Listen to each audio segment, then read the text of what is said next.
Okay! Korean challenge.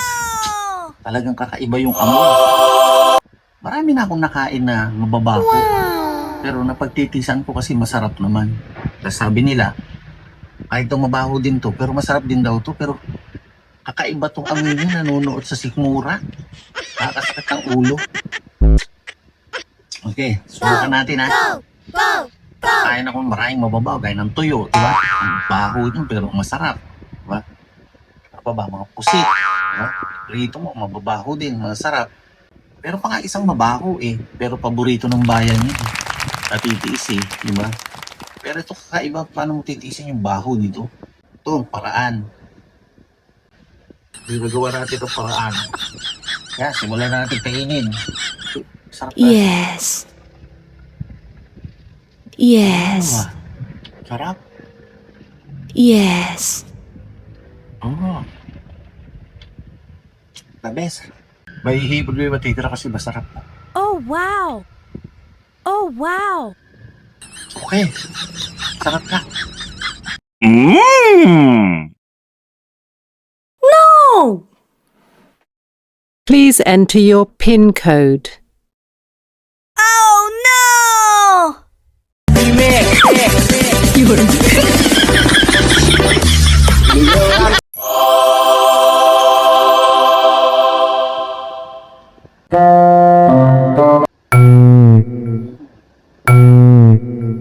Ouch! Wow. Oh, no!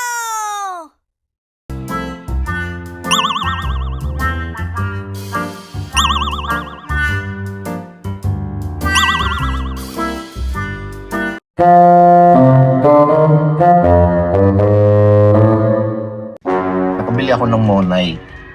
Paborito ko to, itong monay na to eh. Wow. Sarap niyang kainin. Wow. Kakaiba talaga. Yung bango niya. Tsaka yung sarap niya.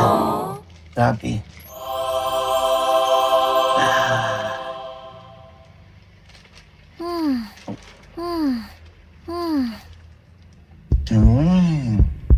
Sarap. Kakaiba talaga siya.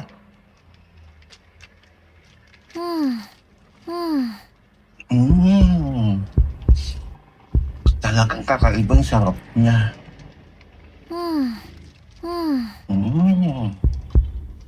Napapapagit ka sa sarap kahit walang palaman. Sarap ng timpla niya, grabe. Tikman niyo. May kikwento ko sa inyo. Nangyari to noon sa Gateway.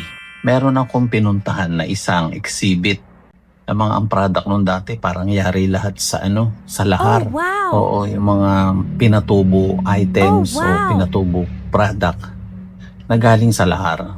Libot-libot muna ako. Tapos nag-check kaya magaganda yung mga items. Tapos bumili rin ako ng ilang piraso.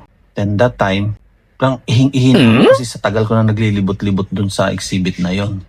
So dali-dali ako pumasok sa isang CR. Tapos umihi na ako, syempre. Kaihi kong ganyan. Biglang sumunod ng tatlong gwardya. Sabi niya, Sir, bawal po dito. Sabi ko, bakit bawal? Ihing-ihi na ako, di ba ihian to? Kasi sir, pambabae yan eh, hindi ka pwedeng pumasok dyan. Sabi ko, ba't hindi ako pwedeng pumasok dito? Itinuro ko yung ko. O, di ba pambabae rin to? Nung nabubuhay pa ang tatay ko, pinagtripan ko siya. Sabi ko, subukan ko nga ako yung tatay ko kung hanggang saan yung kabaitan niya. Kaya sabi ko, tinawag ko siya, Tay! Sabi ko, malapit ako magtapos ng college, sabi ko. Matatapos ako na meron akong honor. Oh, wow. Oo, meron akong honor. Sabi ko sa tatay ko. Ano naman yun, sabi niya. Oo, Tay, surprise ko sa'yo yun. Talagang manang-mana ka talaga sa akin, sabi niya. Talagang manang-mana ka, napakatalino mo talaga na. Ano nga ba yung makukuha mong honor, sabi niya. Tay, manyak cum laude. May naalala ako nung bata pa ako. Di ba nakaugalian natin na dapat ang mga bata masanay na sa pagsamba ng mga kabataan, di ba? Sinasanay na tayo para sa paglaki natin, makasanayan na natin yung mga pagsamba natin. Ito ang siste. Ginawa ng nanay ko tuwing sasamba ako, Akin na yung ano mo, kaliwa mo. Lalagay niya yung piso. Itong piso na to, sa kaliwa mo, para yan sa pagkain mo. Akin na yung kanan mo. Yung piso na para dito sa kanan mo, yan ay pang-abuloy mo. So, lagi niya sinasabi sa akin yun tuwing kasamba ako ng linggo. Laging ganun. Dumating ang isang araw, siyempre sa tuwa ko, napatakbo ako ngayon, nadapa ako. Pagkadapa ako ngayon, nagkapalit yung piso. Yung 2 piso na yun, na nasa kaliwa ko, tsaka nabitawan ko. Ngayon, dinampot ko. Talagang iyak ko ng iyak. Iyak ko ng iyak, dinampot ko yung 2 piso na yun. Umuwi ako sa bahay, tapos tinanong ko, sabi ko sa kanya, Nay, alin ba dito yung pangkain ko at saka pang-abuloy ko? Kulang yung tulog ko kagabi. Paano ba naman? Nung kaibigan ko, pinuntahan ako dito. Kasi daw yung asawa niya manganganak, maghanap daw kami ng ospital na walang deposito. Nahihirapan kami sa dami ng pinuntahan namin. Tapos sabi nga niya, di namin napaghanda ng panganganak ni Mrs. Kaya wala kami talagang kapera-pera kaya makasakali tayo. Hanap pa rin tayo. So sabi ko, sige, tiis, hanap tayo. Kaya niyo pa ba? Di hanap kami ng hanap, nakailang ikot na kami. Tapos saan kami nakakarating. Tapos may naispatan ako. Sabi ko, tama-tama dito.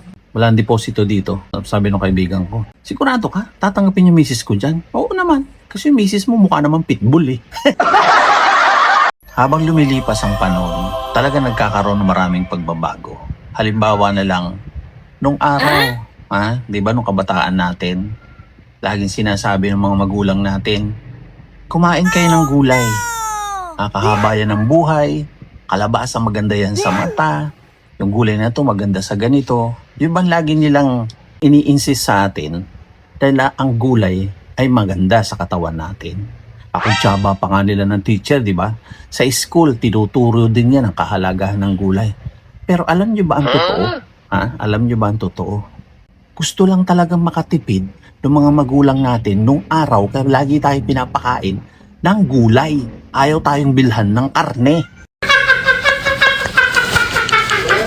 Sabi ng maga, malis ako, nababagot ako sa bahay. Libot-libot naman ako. Tapos, napagawi ako dun sa isang laboratory. Tapos, nag-inquire ako kung magkano. Tapos, may napansin akong kakaibang service. Tinanong ko yung as information. Sabi ko, para saan yan?